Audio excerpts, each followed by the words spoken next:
বিসমিল্লাহির রহমানির রহিম।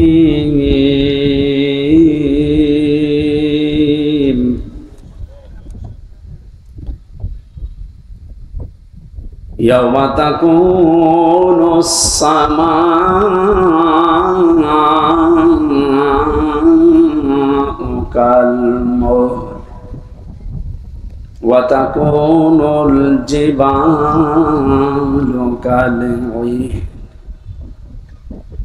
ওয়া লা ইয়াসআলু হামীমুন হামীমান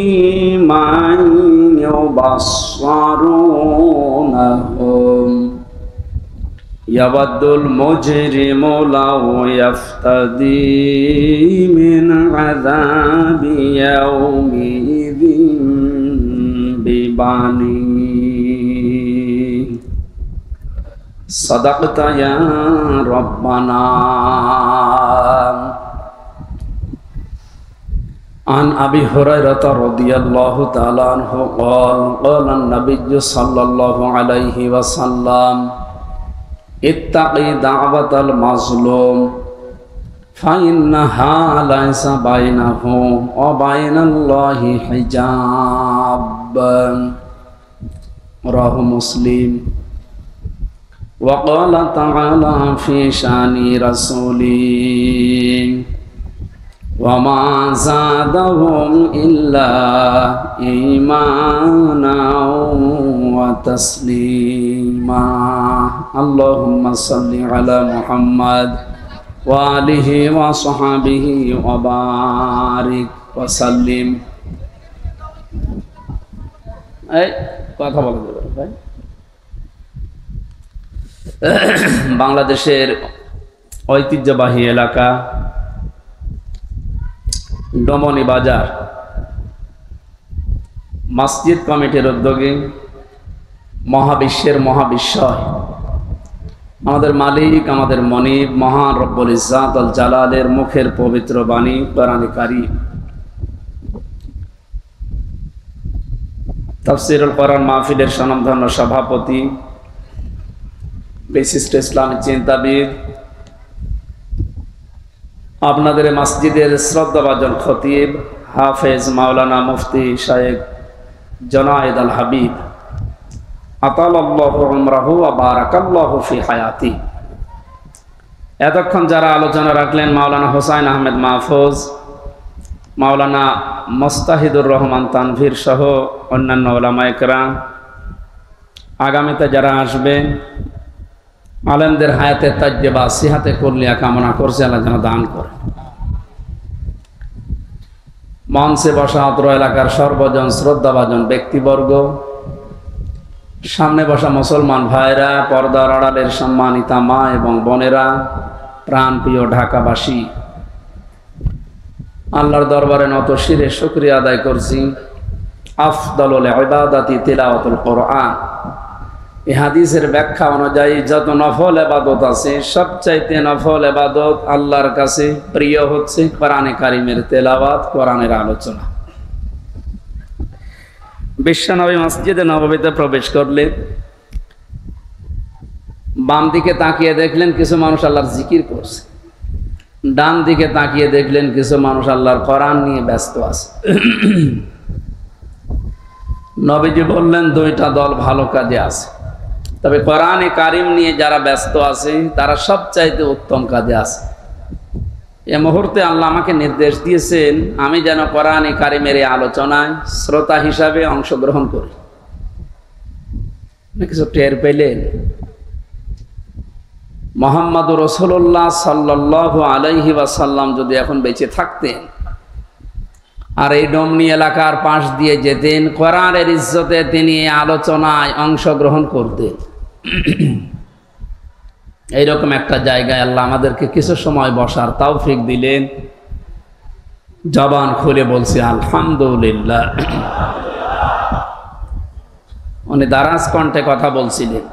বিজ্ঞান প্রমাণ করছে খালাকাল ইনসান আল্লামাহুল বায়ান, মানুষকে আল্লাহ বানিয়েছেন আর কথা বলার শক্তি দিয়েছেন। এতে মানুষ কথা বলতে পারে, এই কয়েক ইঞ্চি জায়গা থেকে এক একটা কথা বের হতেই 27টা স্তর পার করা লাগে। কয়টা? 27টা স্তর পার করার পরে একটা কথা তৈরি হয়। আপনি চিন্তা করেন, এতগুলো স্তর পার করার পরে যদি একটা কথা তৈরি হয়, যিনি কথা বলার যোগ্যতা আমাদেরকে দিয়েছেন তার প্রশংসা বাদ দিয়ে অন্য কারো প্রশংসা আদায় করা ঠিক হবে? যদি আমরা উল্টা দেখেছি, আপনি যাই মনে করেন, স্বাধীনতার পর থেকে পর্যন্ত বিভিন্ন মরা মানুষদের প্রশংসা যত এদেশে হয়েছে, ওই পরিমাণ প্রশংসা আল্লাহর যদি হতো, আমরা আল্লাহর ওলি হয়ে যেতাম। কি হয়েছে তাদের প্রশংসা করি? আপনি শান্তি পেয়েছে?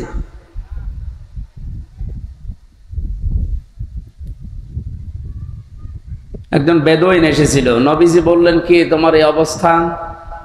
কাঁধের ওপর একটা ভাঙ্গা মূর্তি নিয়ে, নাক ভাঙা। তোমার মূর্তির নাক ভাঙা কেন? লোকটা বলে, হে রাসূল, এটা আমার মূর্তি না, এটা আমার খোদা।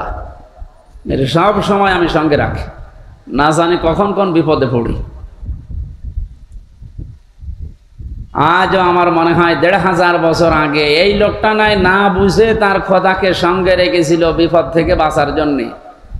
আরে ডিজিটাল যুগে অনেকে বুঝে শুনে খোদাকে উপরে রেখে দেয়। উপরে খোদা দেখবেন, নিচে খোদা হা করে আছে। সিস্টেম একই, শুধু নিয়মটা পাল্টিয়েছে। ও সাথে রাখতো, পকেটে রাখতো, আর উপরে রেখে হাত তুলে থাকে। কি বেশি বললাম? এই যে এই খোদার সাথে রেখে কি আনন্দ পেলেন আপনি? কি উপকার হয়েছে? হ্যাঁ, সাময়িক কিছু উপকার হয়েছে, কারণ উপরে খোদা আছে, নিচে যদি খোদা এভাবে থাকে, মানুষ মনে করে না এ খোদার লোক। এ পর্যন্ত শেষ। এই পরিচয় দেওয়ার কি এখন সময় আছে? আর আপনি দিতে পারবেন? নবীজি বললেন, নাক ভেঙেছে কি করে? লোকটা বলে, ইয়া রাসূলুল্লাহ, যেখানে যায় একে নিয়ে যায় বিপদ থেকে বাঁচার জন্যে, প্রাকৃতিক প্রয়োজন সারার জন্য আমি গেছি, কিন্তু এরে তো আর টয়লেটে নিয়ে যাওয়া যায় না, খোদার মান থাকে।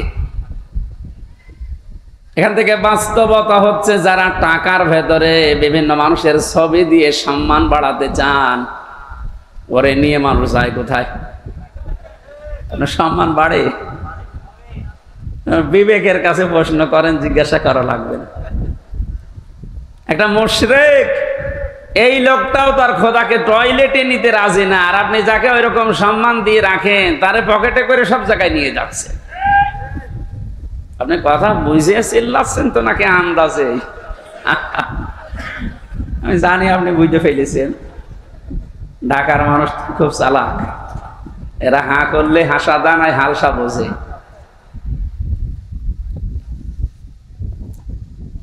রাস্তার পাশে রেখে কাজ সারতে গেলাম, কাম করে এসে দেখি ওর মাথা থেকে পা পর্যন্ত পোড়া ভেজা। চিন্তা করলাম, খোদা আর গা ভেজা, এ না জানি কোন রহমত বরকতের পানি হবে। জহব্বা বের করে চাটলাম, খাইলাম, দেখে একটা ঝাঁঝ ঝাঁঝ লাগে, গন্ধ। চিন্তা করলাম, পানি যার যদি রহমতের হবে, আর খোদার গা থেকে ঝরতেছে, এরকম গন্ধ হবে কেন? ঝাঁঝ লাগে কেন? পাশে তাকিয়ে দেখে একটা কুকুর দাঁড়িয়ে আছে, ওর নিচ দিয়ে পানি টপকাচ্ছে। এবার বুঝলাম যে কোন রহমতের পানি। ওদের আমার মেজাজ গেল খারাপ হয়ে, এই তুই খোদা না খোদা? নিজের এই কুকুরের পোশাক থেকে বাঁচাতে পারো না, আমারে। রাগ হওয়ার পরে ওরে দিয়েছে একটা আষাঢ়, ওর নাক ভেঙে গেছে। নবীজি বললেন, আমার কাছে কেন আসলে? লোকটা বলেন, ইয়া রাসূলুল্লাহ, এদের অসারতা, এদের কল্প কাহিনী, এদের অজ্ঞতা, এদের মূর্খতা, এদের দুর্বলতা সব আজ আমার কাছে স্পষ্ট হয়ে গেছে। আমি আর এর কাছে কিছুই চাই না, একে নিতেও চাই না। আপনার তাওহীদের কাছে আমি ধরা দিতে এসেছি, আমারে আপনি পড়িয়ে দিন, লা ইলাহা ইল্লাল্লাহ মুহাম্মাদুর রাসূলুল্লাহ। আপনি শুধু হাদিসটা শুনে শেষ করে দিচ্ছেন না। আমার তো মনে হয় ১৫০০ বছর আগে লোকটা যা ঘটিয়েছে, এখন এই ডিজিটাল যুগে খাপের খাপ অনেকের জীবনে মিলিয়ে যাচ্ছে। যেই দেখেছে যে না এগুলো তো কল্প কাহিনী। আজকে আমি কোর্টে সারাদিন ছিলাম, আমার যতগুলো মামলা সব আজকে আদালত ডিসমিস করে দিয়েছে। আমার এখানে একটা প্রশ্ন ছিল আজকে, কিন্তু উনি করতে দেয়নি। আমাকে ৩টা বছর আটকে রেখেছিলেন মাটির নিচে এবং জেলখানা মিলে। আমার প্রশ্ন হচ্ছে, আপনি আমাকে মামলা দিয়ে 3টা বছর আটক রাখলেন যে আমার অপরাধ আছে কিনা। 3 বছর পরে আজকে প্রমাণ হলো যে আমি নির্দোষ, কোনো অপরাধ নেই। আমার যত রকমের পরীক্ষা করার দরকার ছিল রিমান্ডে নিয়ে সব করেছে। এই মোবাইলটা আজকে দিয়েছে ওরা 3 বছর পর। এর মধ্যে যা ছিল ওরা সব কিছু দেখেছে। যে মামলা দিয়েছিল আনসার আল ইসলাম না কি জানো, আমি জীবনে জানি না। যত রকমের পরীক্ষা করেছে একটাও পাইনি। জজ আজকে হাসছিল যে মামলার বিচার করব কি দিয়ে, কোনো মাল নেই, যা ছুড়ে ফেলে দিলাম। আমি মনে করলাম জিজ্ঞাসা করি, মাননীয় আদালত, যে 3টা বছর আপনার কাছে তো আমার মামলা ছিল, এতদিন আপনি কিছুই করেননি, আপনি কিন্তু জানতেন। আজকে যেমন ছুড়ে ফেলে দিচ্ছেন, হাসি তামাশা করছেন যে একটা মামলা হলো, এই 3 বছর জানতেন না? 30 থেকে 32 বার এই মামলাটাই আদালতে উঠেছিল, কিন্তু জামিন আপনি দেননি, বারবার ফেরত দিয়েছেন। আজকে কোন ইশারায়, কার ইশারায় দিয়েছেন আমি জানি না। তবে আমার প্রশ্ন, আমাকে যে 3টি বছর রাখলেন, আমি তো নিরপরাধ, আজকে প্রমাণ হইল যে কোনো দোষ নেই। যারা আমাকে বিনা দোষে কষ্ট দিয়েছে, আমিও তাদের ওই কষ্ট দিতে চাই।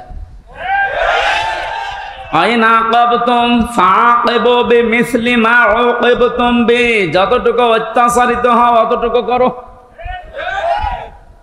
তা আমি যেহেতু হয়েছি, করানো আমাকে জানিয়েছে, সুতরাং আমি যতটুকু পেয়েছি। মাটির নিচে আপনারা আমাকে রেখেছিলেন, আমার মামলার আয়ু থেকে শুরু করে উপরের যে নির্দেশদাতা পর্যন্ত প্রত্যেককে আমি এই 3 বছর মাটির নিচে রাখতে চাই। আমি বেশি করছি না, সমান সমান করছি। এটা যদি আপনি না করতে পারেন, আগামীতে আমার মতো আরো মানুষ বিনা কারণে 3 বছর 5 বছর না 10 বছর 15 বছর মাটির নিচে জেলখানায় থাকবে, কোনো বিচার হবে না। 15 বছর পরে লোকটা যখন বের হবে, আপনি রায় দিয়ে দেবেন যে নির্দোষ, কোনো দোষ নেই, তাহলে 15 বছর আপনি ফিরিয়ে দেন।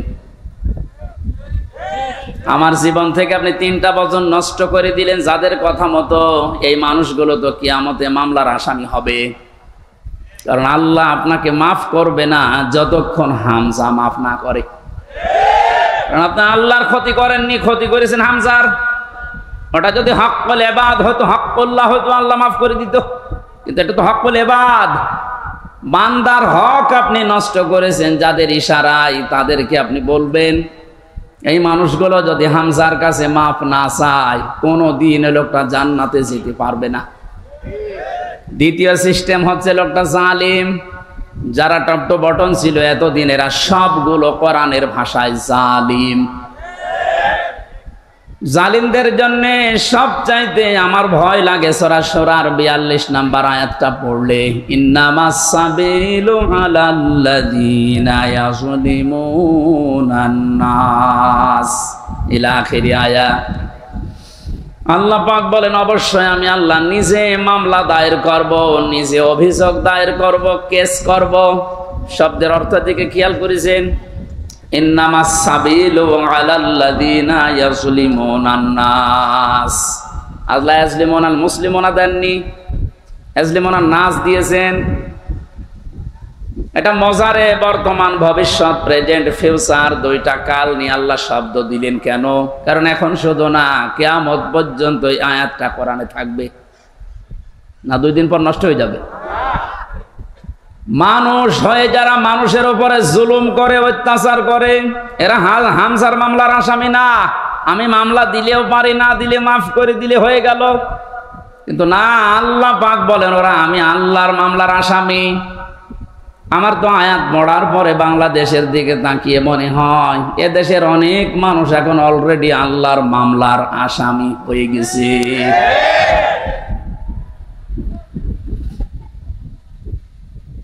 যিনি বিচারপতি, যিনি রায় দেবেন, তিনি যদি মামলার বাদী হয়, বলেন আপনার পক্ষে রায় আসার সম্ভাবনা আছে?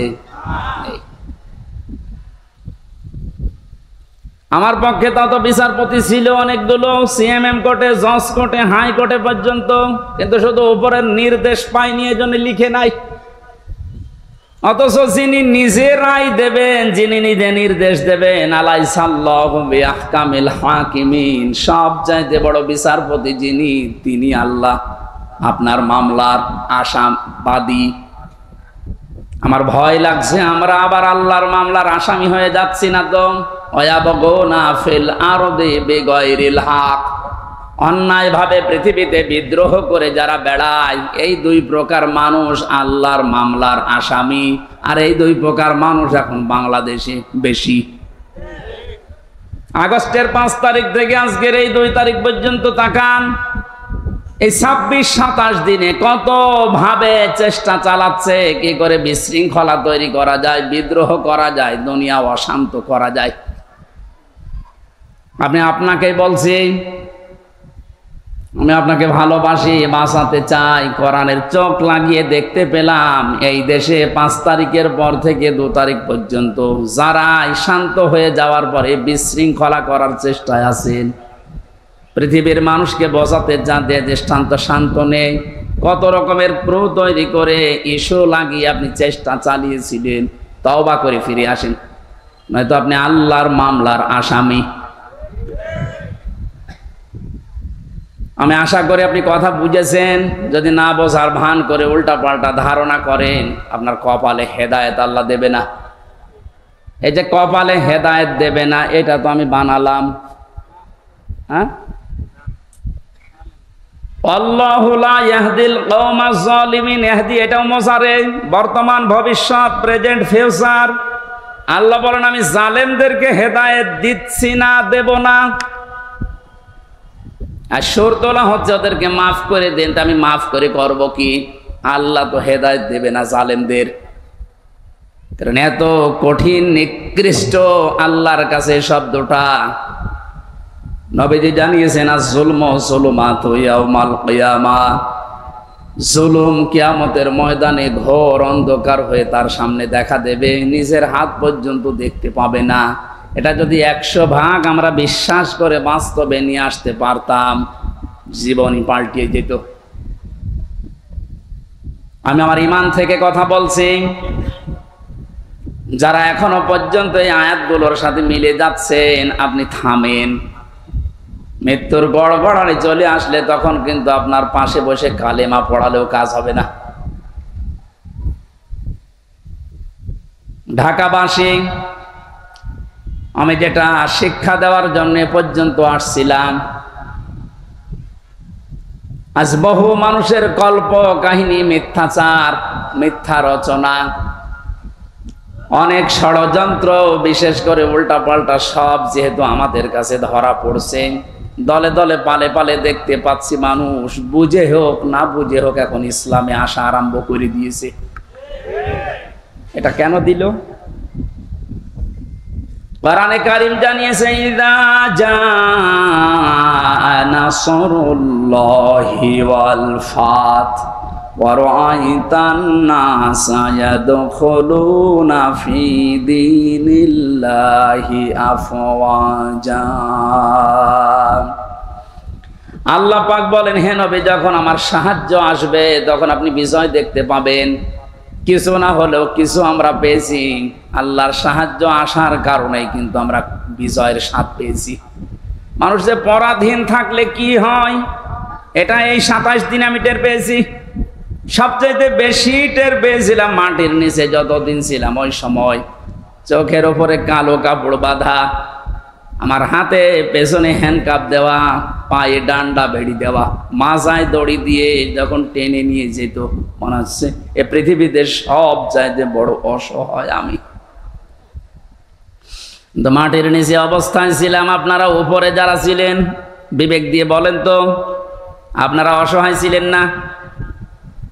গত কয়েকদিন আগে কুষ্টিয়ায় বাংলাদেশ জামাত ইসলামী ওলামা বিভাগের আয়োজনে 500 আলেম সব ঘরানা থেকে নিয়ে এসেছিল। কত? 500। ওনারা আয়োজন করেছিল 500, 750 উপরে আলেম এসেছে পুরা কুষ্টিয়া জেলা থেকে, সব ঘরানার। প্রায় 2.5-3 ঘন্টা আলোচনা হয়েছে, কোনো সমস্যা না, কিচ্ছু পাইনি। আমি নিজেও ছিলাম।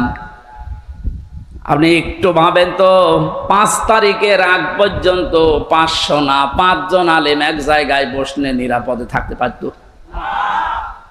স্বাধীনতার পরাধীন কি অবস্থা, বাস্তবতা এইটা। এই অনুষ্ঠানটা করতে হলে 5 তারিখের আগে 14 জায়গায় পারমিশন নেওয়া লাগতো, তারপরও অনুমতি মিলত না। এ মানুষগুলো তো সেই মানুষই আছে। এখন 14 জায়গায় নতিনা ডাক্তার ইউনূস বলেছেন, এদেশে কোরআনে কারিমের কথা ওইভাবেই হয়ে অন্যান্য ধর্মের কথা যেভাবে চালু আছে। হিন্দুদের পূজা, ওদের দুর্গা পূজা, সরস্বতী পূজায় যদি অনুমতি না লাগে, পাহারা দেওয়া হয়, কোরআনের অনুমতি লাগবে কোন কারণে? কিছু মানুষের কিছু চিন্তাধারায় আল্লাহ তাকে মাফ করেন। কবি নজরুলের জীবনে ওই রকম আমল আমি ওনার জীবনী পড়ে পাইনি, কিন্তু কিছু কিছু কথা এত দামি, আমার মনে হয় আল্লাহ ওই কথাগুলোর কারণে ওনারে মাফ করে দেবে। এই লোকটা যে ঘোষণা দিল, কোরআনের পক্ষের লোক না বিপক্ষের লোক ওটা আমি বলছি না, কিন্তু যে ঘোষণা দিল, এই 17 বছরে কোনো মুসলমান তো এই ঘোষণা দিতে পারে নাই। আরো বিরোধিতা করতেন আপনি।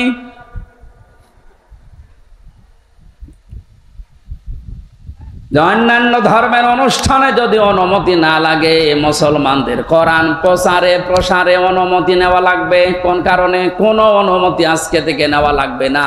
যেখানে যতটুকু পারেন কোরআনের কথা ওই ফোর্সি বলবেন, যেটা আল্লাহ জানিয়েছে। ওনার পরের দিন এই দেশের ডিজিএফ এর প্রধান, যিনি গোয়েন্দা বিভাগের, আমারে কল দিয়েছিল। আমার মাহফিল ছিল ওই দিন গাইবান্ধা। আমারে ডাক দিয়ে বলছে, হুজুর কোরআনের কথা বলতে দেশে 56,000 বর্গ মাইলের কোনো ইঞ্চিতে আর বাধা নেই। যে ফোর্সে আল্লাহ জানিয়েছে আপনি ওই ফোর্সে বলবেন। কেউ যদি কোনো জায়গায় একটু শব্দ করে শুধু একটু জানাবেন, আমারে সেভ করে রাখবেন, ও ঠ্যাং ভেঙে ফেলবো। আমি বললাম, স্যার আপনি এতদিন কোথায় ছিলেন? আমি কেবল দায়িত্ব পেয়েছি। কিন্তু 2টা কথা আবার জানিয়েছে, যারা আয়োজন করে তাদেরকে আপনি বলবেন ওনারা যেন মহিলা প্যান্ডেলটা আলাদা করে, ওখানে পুরুষের যেন আনাগোনা না থাকে, আর ওনাদের যে আলাদা টয়লেট বা নামাজের ব্যবস্থা ওগুলো যেন ওয়ান টাইমের জন্য করা হয়। এক ভালো প্রস্তাব দিয়েছে। এটা যেহেতু রেকর্ড হচ্ছে, সারা বাংলাদেশে আমার প্রত্যেকটা জেলায় 2টা-3টা করে ওয়াজ নেওয়া আছে। এর মাধ্যমে সবাইকে জানাচ্ছি, ওই স্যারের কথাটা মানা দরকার। কথাটা ভালো কথা না? পর্দা কিন্তু নফল না। পর্দা কি নফল? ফরজ। কেমন ফরজ? নামাজের মতো ফরজ। কিন্তু আজ অনেকে এটাকে গুরুত্ব এভাবে দিতে চায় না, নফলও মনে করে না। পর্দা যে একটা ফরজ, নফলও মনে করে না। এই জন্যে কাজটা যেভাবে উনি করতে বললেন, আমি আপনাদের কাছে পৌঁছিয়ে দিলাম। উনি আজকেও আমাকে জানিয়েছে কোর্ট থেকে বের হওয়ার পরে, যেই দেখেছে সব মামলা ঢিসমিস হয়ে গেছে। আমি সাংবাদিকদের সামনে যখন ব্রিফিং করার পরেই কল দিয়ে জানিয়েছে যে আপনি কিন্তু আজকেও মাহফিলে যাবেন। আমি জানি কোথায়, খিলক্ষেতে। এটা কি খিলক্ষেত? দেখেছেন? আমি জানি না আমার মাহফিল কোথায়, কারণ আমার সাথে যে ছেলেটা আছে ও আমার একদিন আগে জানায় যে আজকে অমুক জায়গায় মাহফিল আছে। ওনারা জেনে ফেলেছে, কত খোঁজ রাখছে। ওনার ওই কথাটা আমরা আহ্বান জানালাম, আপনারা মেনে চলবেন। মেয়েদের এই সিস্টেমগুলো একটু দরকার। ওনাদের ইসলাম জানা দরকার নেই? বলেন। ঢাকাবাসী কোরআনে কারিম থেকে কথা আরম্ভ করার জন্য আমরা আল্লাহর শুকরিয়া জানাচ্ছি, যিনি আমাদেরকে এই স্বাধীনতার একটু হালকা সুখ পাওয়ার তৌফিক দিয়েছেন। যখন আল্লাহর সাহায্য আসবে, বিজয় যখন আপনি দেখতে পাবেন, বিজয়ের যতগুলো ধাপ আছে, একটা ধাপ আমি বাস্তবে সভাপতির সাথে আমি আজকে মিলাবো, একটু মিলাবেন। ওয়ারাইতান নাসা ইয়াদখুলুনা ফি দীনিল্লাহি আফওয়াজা। আল্লাহর সাহায্য আসলে আপনি বিজয় দেখতে পাবেন। বিজয়ের প্রথম ধাপ এটা, দলে দলে পালে পালে মানুষ দেখবেন ইসলামে প্রবেশ করছে। আপনি 27 দিনের জরিপটা একটু দেখেন। আগস্টের 5 তারিখের আগে আমি 4 তারিখে রাত্রে পেয়েছিলাম একটা জরিপ। ওই জরিপে দেখেছি এই দেশের 100 জনের মাত্র 15 জন চায় যে ইসলাম রাষ্ট্রীয়ভাবে কায়েম হোক, 85 জন চায় না। আজকে মাগরিবের পরের রিপোর্ট আমি ঘুমানোর আগে দেখেছিলাম বিবিসি থেকে। আজকের রিপোর্ট হচ্ছে দেশের 100 জনের 35 জন এখন চাচ্ছে দেশে কোরআন দিয়ে দেশটা চলুক। আপনি একটু সুযোগ দেন। দলে দলে যেভাবে প্রবেশ করছে, গাইবান্ধার পলাশবাড়িতে আমি 45 মিনিট আলোচনা করার পরে এক হিন্দু অনার্স মাস্টার্স করা এক শিক্ষিত মানুষ এসে বলছে, আমার ধর্মে আমি আর থাকবো না, আপনি আমার ইসলামে প্রবেশ করান। এই যে অন্য ধর্মের মানুষ যদি বুঝে কোরআন শুনে চলে আসতে পারে, যারা হালকা পাতলা ইমানের অধিকারী তাদেরকে একটু সুযোগ দেন, দেখবেন দলে দলে যে আফওয়াজা পালে পালে মানুষ ইসলামে আসবে। জরিপ যেটা করেছে ও গাঁজা খেয়ে করেনি, বাস্তবতা দেখেই করেছে। 35 জন যদি হয়ে যায় 27 দিনে, আর 27 দিন যেতে দেন, 50% মানুষ যখন ইসলাম চাইবে দেশে কায়েম হয়ে যাক, আল্লাহর কসম কেউ বাধা দিয়ে আর ঠেকাতে পারবে না। ওই যে ঐক্যের ডাক দিচ্ছিলেন, ওই কথাটা বোঝানোর জন্য একটা উদাহরণ বলছি কয়েক মিনিটে, একটু মিলান। একটা হোস্টেলে 100 জন ছাত্র, প্রতিদিন ওনাদেরকে যে নাস্তা দেওয়া হয়, এর ভেতরে 20 জন ঘাড় তেড়া করে আছে যে না, এই নাস্তা আমরা আর খাবো না। কয়জন? 20 জনের ভেতরে না, 100 জনের ভেতরে 80 জন। 80 জন বলছে এই প্রতিদিন এই যে নাস্তা দেওয়া হয় এটা আমরা খাবো না, এই মেনু পাল্টাতে হবে। হোস্টেল যিনি সোফার আছেন বলছেন তাহলে ভোট দাও। প্রত্যেকেই ভোট বাক্স দিয়েছে। কেউ বলছে আমরা রুটি পাউরুটি চাই, রুটি কলা চাই, কেউ খেচুড়ি চাই, কেউ রোল চাই। এভাবে একটা একটা করে দিতে দিতে সর্বশেষ দেখা গেল 20 জন মাত্র যে নাস্তা ছিল আগে ওইটাই আছে, আর বাকি 80 জন এই নাস্তার সাথে একমত না। 20 জনের এক জায়গায় ভোট পড়েছে, এখনো 80 জন বাকি আছে, ওরাও ভোট দিয়েছে। কারোটা 15, কারোটা 14, কারোটা 18, এভাবে করতে করতে ভাগ হয়ে গেছে। নাস্তার বিল যেটা পাস হবে, বেশি সংখ্যক যেহেতু মানুষ যেখানে পাস হবে ওইটা, 80 জন থাকার পরও নাস্তার ওই বিলটা পাল্টায়নি। আরো জোরে বলেন। আমি শুধু বলার জন্য বলছি তা না, এটা জীবনে মিলাতে হবে। আজ সময় এখন ওইটাই। আমরা সংখ্যায় টুপিওয়ালা মানুষ। এদেশে 100 জনের 96% আমরা মুসলমান। 20 জন যদি এদেশে ইসলাম নাও চাই, 80 জন আমরা চাই, কিন্তু ছোটখাটো বিষয় নিয়ে মতপার্থক্য করার কারণে আজ আমরা দল বিদলে বিভক্ত হয়ে 20 পর্যন্ত যেতে পারছি না।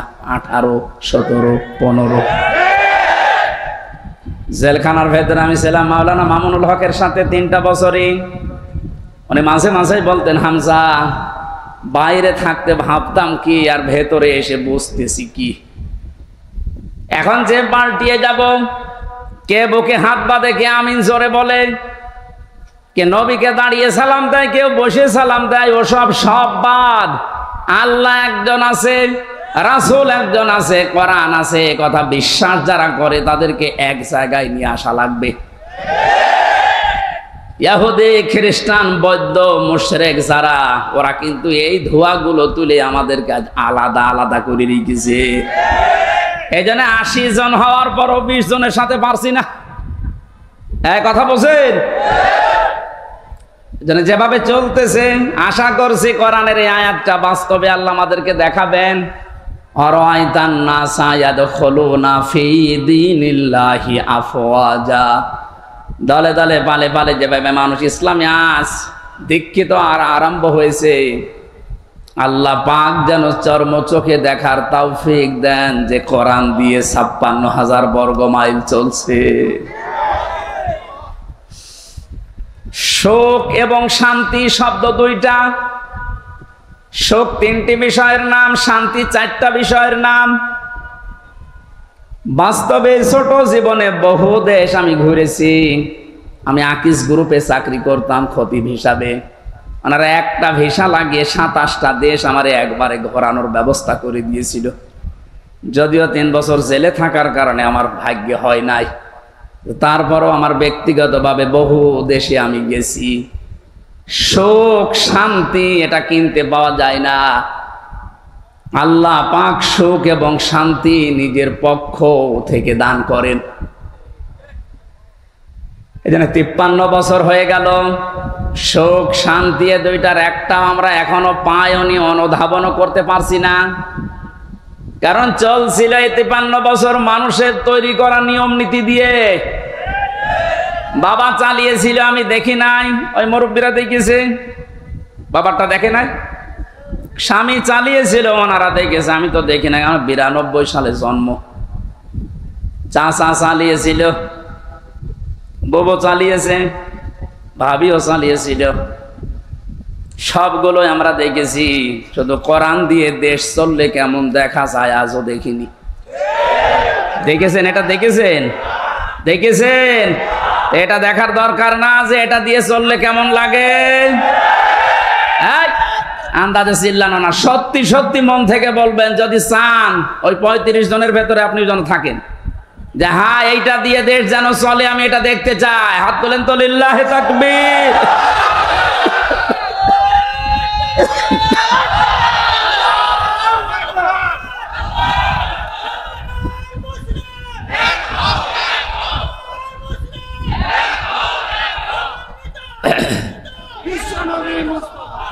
আলহামদুলিল্লাহ ভাই, দরুদ আর সালাম পড়ছে আমাদের নবী মুহাম্মদুর রাসূলুল্লাহ সাল্লাল্লাহু আলাইহি ওয়াসাল্লামের প্রতি। ৭টা নামে আল্লাহ তাকে পুরা কোরআনে স্পেশাল ভাবে ডাক দিয়েছেন। কয়টা? ৭টা। ১ নম্বরে নাম দিয়েছেন ইয়াসিন। ইয়া হরফে নেদা, ইয়া মানে হে, সিন মানে সাজ্জেদ। তাফসিরে কাবীর আল্লামা ফখরুদ্দীন রাজি রহমতুল্লাহ আলাইহি উনি ব্যাখ্যা করতে গিয়ে সিনের অর্থ দিয়েছেন ৫টা। আমি গতানুগতিক কথা বলি না। যারা আছেন যদি হেদায়েতের নিয়তে কথা শোনেন, আমি আশা করছি কোরআন আপনাকে পথ দেখাবে। আর কোরআন শরীফ যদি কাউকে হেদায়েত দিতে না পারে, ও যেন বিশ্বাস করে ওর কপালে আর হেদায়েত নেই।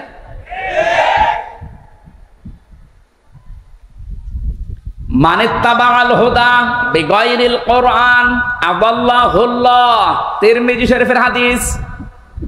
নবীজি বলেন, কোরআন বাদ দিয়ে যদি পৃথিবীর কোন জায়গায় কেউ ভালো হওয়ার নিয়তেও যায়, আল্লাহ নিজে দায়িত্ব নিয়ে তাকে গোমরা করে দেয়।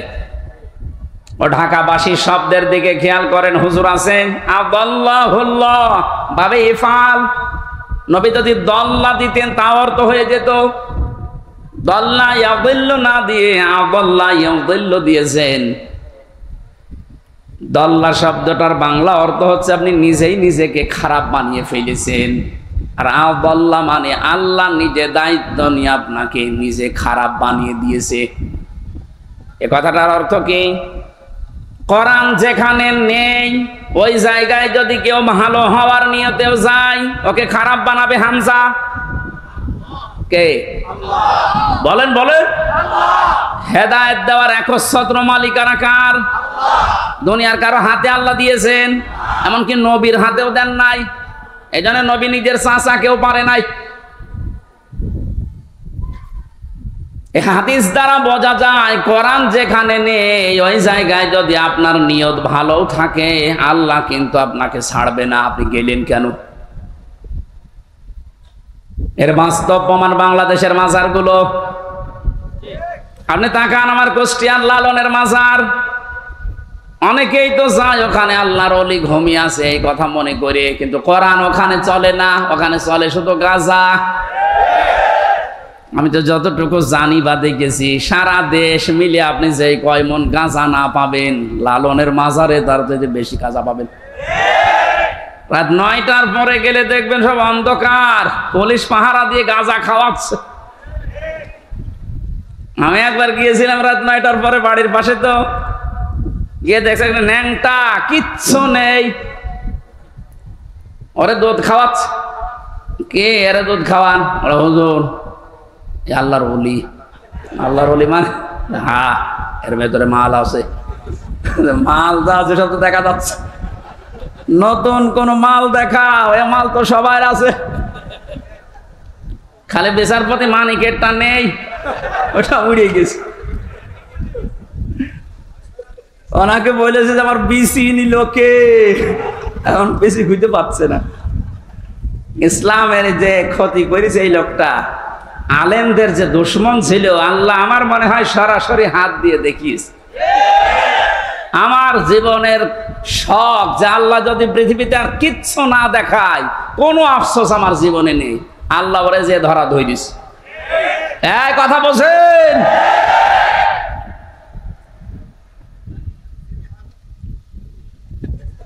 এই লোকটার সম্পর্ক আমি শুনেছি, জেলখানায় থাকতে ছোট হুজুরটা আমার সাথে ছিল, ওই যে রফিকুল ইসলাম মাদানি, 2 মাস ছিল। আমার বলছে, হামজা ভাই আমারে প্রথমে রিমান্ডে নিয়ে এরা 12:30টার দিকে নিয়ে গেছে হাতির ছিলে।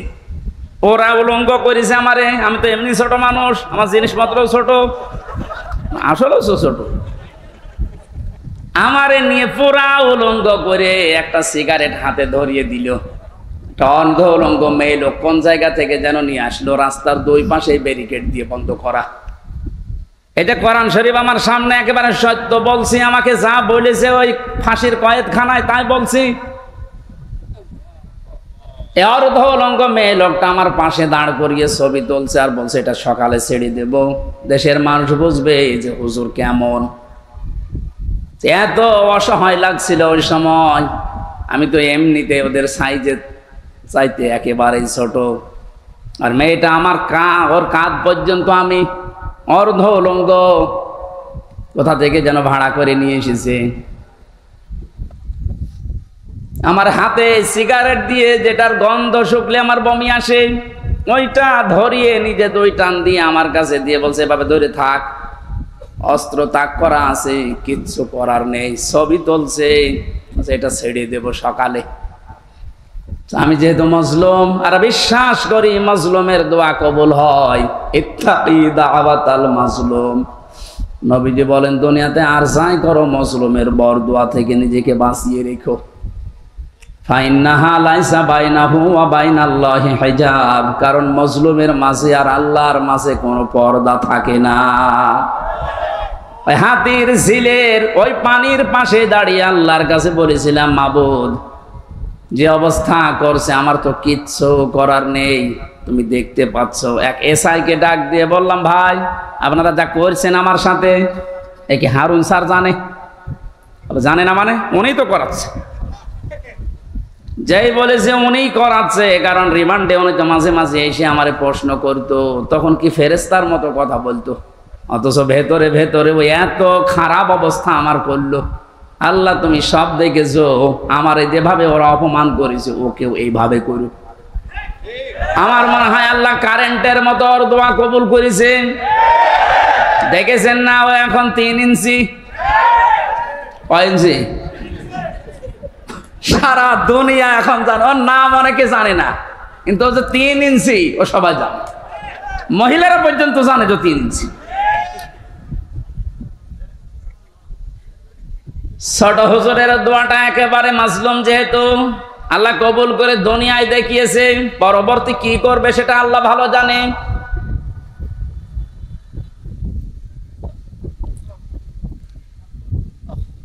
যেটা বোঝার জন্য বাস্তবে ইয়াসিন শব্দটা আমি নিয়ে আসলাম। আমি আশা করব আপনাকে ইয়াসিনে পাল্টাবে। অনেকে মনে করে ইয়াসিন সূরা পড়লে 10 খতম কোরআন শরীফের সওয়াব হয়, তো কেন হয়?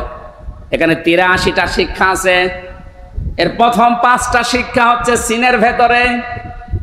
আপনারা শুনতেছেন? আল্লাহ ডাক দিয়েছেন ইয়াসিন,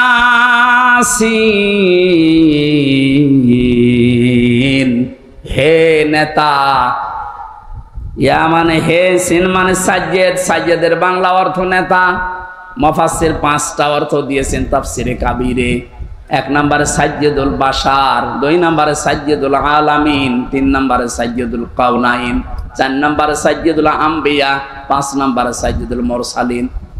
এক একটা শব্দের আবার ব্যাখ্যা করা আছে। আমি কথা বলছি তাফসীর আকারে, আপনি মিলান।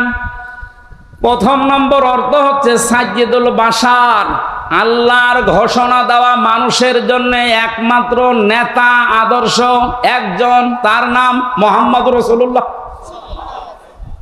কি বুঝলেন ইয়াসিন পড়ে? আপনি মানুষ নামে যদি পদবাচ্চা বিবেচিত হন যে আমি মানুষ, অথচ নবীজিকে আপনি আদর্শ মানেন না, নেতা মানেন না বিশ্ব নবীকে, আল্লাহর ভাষায় আপনি মানুষ নেই। কথা বললেন না কেন? ও ঢাকাবাসী, এটা যদি খালি দুনিয়ার বিষয় হয়তো আল্লাহর কসম আমি এটা বলতাম না।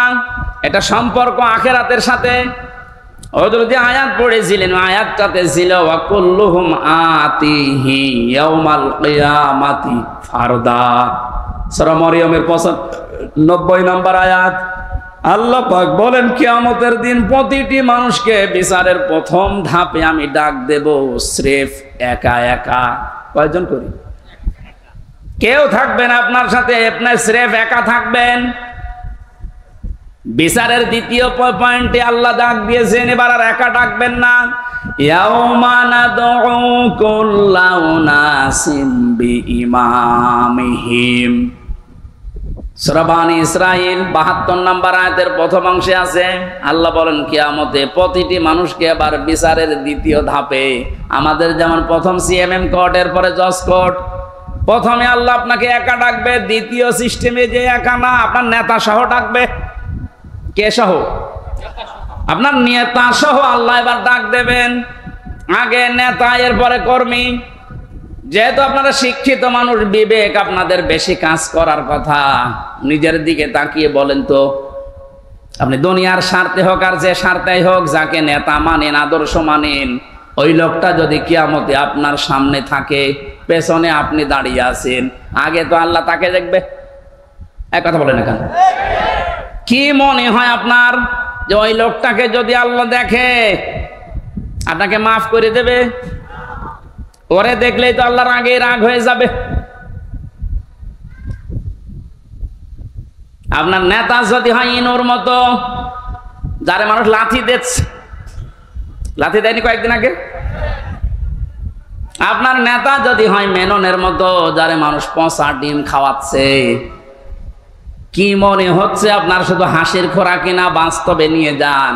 নিজে এখন বলছেন না, ওই লোকটা যদি সামনে থাকে আল্লাহ আমারে মাফ করবে না, এরকম নিজে যদি এখন ধারণা করেন, আপনি বিশ্বাস করতে পারেন আপনি ধরা খেয়ে বসে আছেন। আমি আপনার শত্রু না, আমি আপনাকে বাঁচাতে চাই। কারণ এই দুনিয়ার জীবনে যদি শেষ হয়ে যেত, এই ওয়াজ আমি করতাম না। যেহেতু আর একটা জীবন আছে, এক্ষুনি পাল্টাতে হবে। নেতা যাদের ঠিক নেই, এই মুহূর্তে আপনি পাল্টাবেন। ওয়াজ শুনতে আসলেন কেন? আপনি যদি নাই মানতে পারেন, নিজেও কোরআন শরীফ পড়েন না, হামজা বলছে আপনি মানেনও না, আপনি কি হয়েছেন? কি এই মুহূর্তে সিদ্ধান্ত পাল্টান। যাদের নেতা ঠিক নেই, আপনি ধরা খাচ্ছেন। সুতরাং এমন মানুষকে নেতা মানা লাগবে যে লোকটা আল্লাহ এবং রসুলকে মেনে চলে। আর এটা নফল না, এটা ফরজ। এটা তো আমি বানালাম। সূরা নেসা 5 নাম্বার পারার 6 নাম্বার পৃষ্ঠার 9 নাম্বার লাইনের 59 নাম্বার আয়াতের প্রথম অংশে আছে।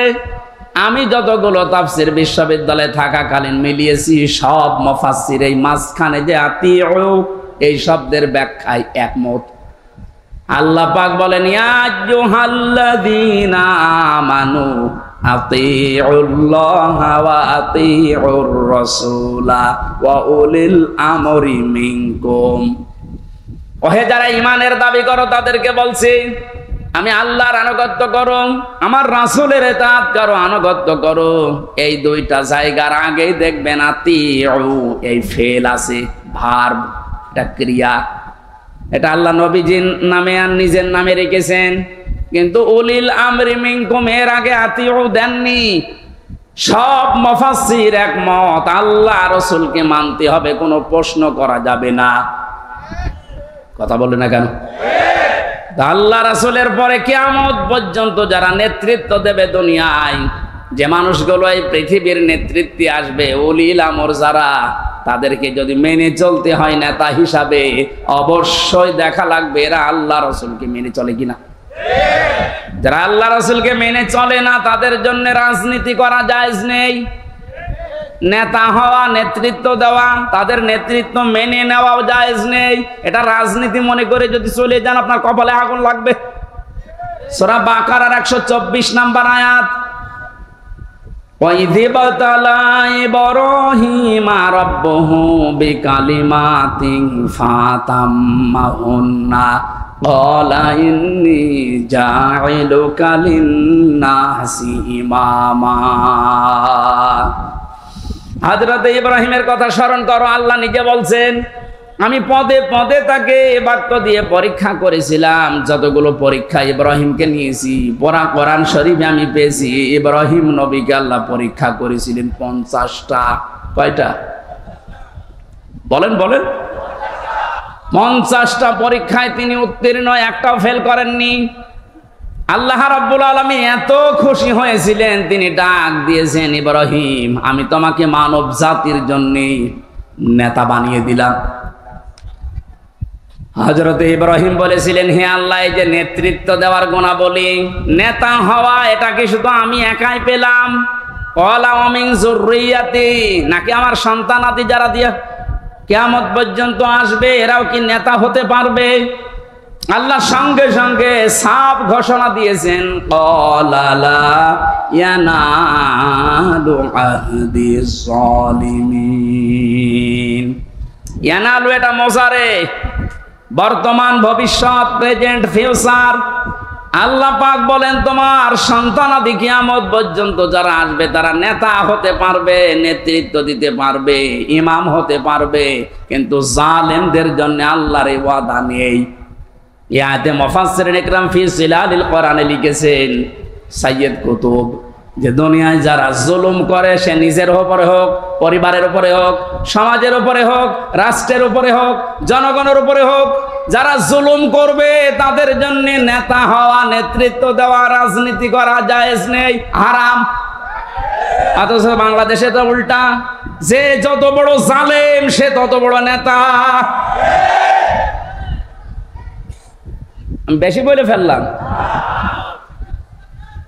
কিছুই বেশি হয়নি, কম হয়েছে। আহাদিস জালিমিন দিয়েছেন আল্লাহ, জালেমদের জন্য কোনো ওয়াদা নেই। আর তারা এখন বড় বড় নেতা হয়। 15 বছরে তারাই আমাদেরকে বলেছিল তোমরা মসজিদে থাক, খানকায় থাক। আর এই ময়দানটা আমরা 2000 টাকা যদি বাজেট হয়, 5 টাকা খরচ করে 1995 টাকা খেয়ে ফেলে। এক একটা প্রকল্পের জন্য 3 বার, 5 বার, 7 বার, 10 বার, 11 বার করে বাজেট হয়। এক একজনের যে টাকা পাচারের, এই যে এখন দেখছি, আমার মনে হয় যদি কিয়ামত পর্যন্ত হায়াত পেত এই লোকটা, এত টাকার মালিক হওয়া ওর দ্বারা বৈধ পথে সম্ভব না।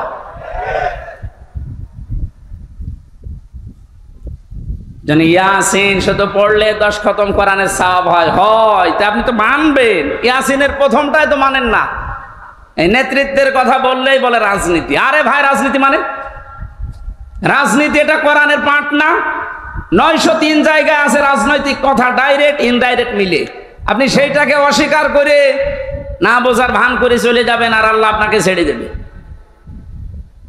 আশা করছে আপনার আদর্শ ঠিক করবেন, আর এক্ষুনি মোক্ষম সময়। এরপরও যদি কেউ না বোঝার ভান করে থাকেন, আসেন এদিকে, আপনাকে ঝড়ি কোদাল দিয়ে বোঝাচ্ছে। বুখারী শরীফ দিয়ে, কোরআন শরীফ দিয়ে হবে না, ওরে দিয়া লাগে বাকারি শরীফ। আমি আসিন, এরা তো ব্যাখ্যা শেষ করতে পারবো না। নির্ধারিত আমরা আয়াত পড়েছিলাম 8, 9, 10, 3টা আয়াত পড়েছি সূরা মারিজ থেকে। কয়টা? এখানে আল্লাহ কিছু দৃশ্যের কথা দিয়েছেন, কিয়ামতের ভয়াবহতা, সে প্রথম থেকে এ পর্যন্ত। যে কিয়ামত যখন সংগঠিত হবে, এইরকম পাহাড় উড়ে যাবে, সব ধ্বংস করবেন আল্লাহ তাআলা। একথা বলতে বলতে এই কঠিন মুহূর্ত যখন তৈরি হবে, এই মুহূর্তে মানুষের অবস্থা কি হবে আজকের আলোচনার বিষয়। এজন্য আমি মিলিয়েছি মুক্তিপণ। এটা বানিয়েছিলাম জেলখানায় থাকতে। জনাব এটিএম আজহারুল ইসলাম নাম শোনেননি? এই লোকটা এখনো পর্যন্ত জেলে আছে। উনি একদিন একটা বই পাঠিয়েছিল মুক্তিপণ, লেখক সৌদি আরবের। উনি বলছে, হামজা এটা পড়বা, জনগণের সামনে কথা বলো, মানুষ যেন পরিবর্তন হয়, এটা অনেক ভূমিকা পালন করবে। আমি পুরাটা 2-3 বার এই 3 বছরে শেষ করেছিলাম। দেখলাম যে হ্যাঁ, পরিবর্তন হওয়ার যদি মন থাকে, এই মুক্তিপণ এই শব্দটা মানুষের ভেতরে ঢোকাতে পারলে মানুষ আসবে ফিরে। আল্লাহ কিয়ামতের একটা বিশাল কঠিন ভয়াবহ দৃশ্যের কথা নিয়ে আসতে গিয়ে এই জায়গায় আমাদের কাছে এসে থামলেন। একটা মিলাবেন নিজের সাথে। এবার আল্লাহ রাব্বুল আলামিন বলেন, ওয়ালা ইয়াসআলু হামিমুন হামিমান ইউবাসসারুনহুম। সেদিন শহীদের পরিচয় দেবে না। এই যে হামিমুন মানে অন্তরঙ্গ বন্ধু, শহীদ বলা হয়।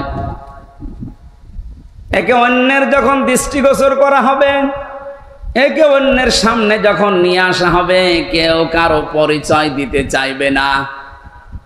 রব্বুল আলামিন বলেন, এই লোকটা কি করবে হে নবী আপনি জানেন? ইয়াবাদুল মুজরিমু লাউ ইয়াফতাদি মিন আযাবি ইয়াউমিযিম বিবানিন।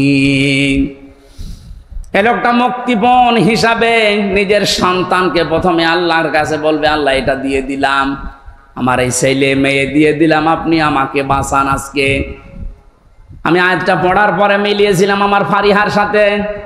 আমার এই ছোট মেয়েটা আমি জেলখানায় যাওয়ার আগে 1 বছর বয়স ছিল, এখন ওর বয়স 4 বছর।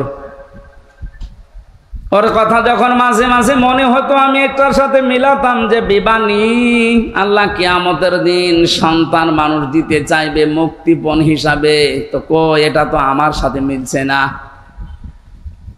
আমি আয়না ঘর থেকে শুরু করে ডিবি অফিসে এই মাটির নিচে গুম হওয়া থেকে শুরু করে জেলখানার এই ফাঁসির কন্ডেম ছেলে থেকে বিচ্ছিন্ন ছিলাম, যোগাযোগ কষ্ট পেয়েছি।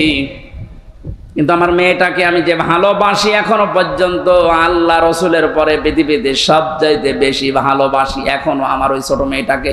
আল্লাহ নিজে তৈরি করে দিয়েছে। অথচ আল্লাহ বলছেন ফারিহাকেও কিয়ামতে, হামজা তুই বলবি যে এটাও দিয়ে দিলাম, আমারে বাঁচাও। এটা আমার বিশ্বাস হচ্ছে না যে না এটা হবে না, এটা হওয়া কথা না। আল্লাহ বলেন শুধু ফারিহাকে না, ওয়াসাহিবাতিহি ওয়া আখি, মানুষ তার স্ত্রী এবং তার ভাইকে পর্যন্ত মুক্তিপণ দিতে চাইবে। ফাসিলাতি হিল্লাতি তওবি, শুধু স্ত্রী আর ভাই না, নিজের জ্ঞাতি গোষ্ঠী যারা তাকে আশ্রয় দিত, প্রশ্রয় দিত, সামাজিকভাবে, রাজনৈতিকভাবে, পারিবারিকভাবে, গোষ্ঠীগতভাবে যারা তাকে বিপদে পড়লে আশ্রয় দিত, এদেরকেও বলবে আল্লাহ এদেরও দিয়ে দিলাম। এটা আজকে আমি মেলালাম হাজী সেলিমের সাথে। যেভাবে গালিগালাজ করছিল কোর্টে তোলার সময়, কত টাকার মালিক আপনি বলেন তো হাজী সেলিম। অথচ যে গাল আজকে খেয়েছে, যে ডিম খেয়েছে, তাও এতগুলো প্রশাসনের মানুষ পাহারা দেওয়ার পরেও ও আজকে হাও মাও করে কাঁদছিল ইজলাসে দাঁড়িয়ে। অত মনের ভেতরে এইটা আসছিল, কি করলাম, যা দুনিয়ায় আছে সব আজকে দিয়ে বলো জজ সাহেব আপনি আমারে শুধু মুক্তি দিয়ে দেন। ওর এই কান্নার ভেতরে এই আওয়াজই ভেসে আসছিল। জামিন নামঞ্জুর করে জেলে পাঠিয়েছে। আল্লাহ বলেন জ্ঞাতি গোষ্ঠী ও ফাসিলাতি হিল্লাতি তওবি, এই ফাসিলাতির শব্দের ভেতরে 3টা বিষয় আছে ইবনে কাসিরে। তওবির ভেতরে 2টা অর্থ আছে। আল্লাহ পাক বলেন এই পৃথিবীতে ও আপন মনে করে যে মানুষগুলোর যার কাছে যেত, যারা আশ্রয় দেবে বলে বিশ্বাস করত, এই মানুষগুলোকেও কিয়ামতে বলবে আল্লাহ জ্ঞাতি গোষ্ঠী দলের লোক সব নেতা খেতা দিয়ে দিলাম, আমাকে তুমি একটু মুক্তি দাও। আল্লাহ বলেন এতটুকু না, আর একটা আছে, ওমান ফিল আরদি জামিআ, ওর দুনিয়ায় যত স্থাবর অস্থাবর সম্পদ ছিল যত সম্পদের মালিক ছিল সব আমাকে দিতে চাইবে, শুধু বলবে সোম্মায়ুজি, আমি মুক্তি চাই। আমি কি চাই? এটা শুধুমাত্র মনে হয় হাজী সেলিমের জীবনে, আমাদের জীবনে এরকম সময় আসবে না? এক কথা বলুন। প্রত্যেকের জীবনে অপেক্ষা করছে। আমি আমার ফারিহাকে, আমার স্ত্রী তামান্নাকে, আমার ভাই নেই, আমার বোন আছে রুনাকে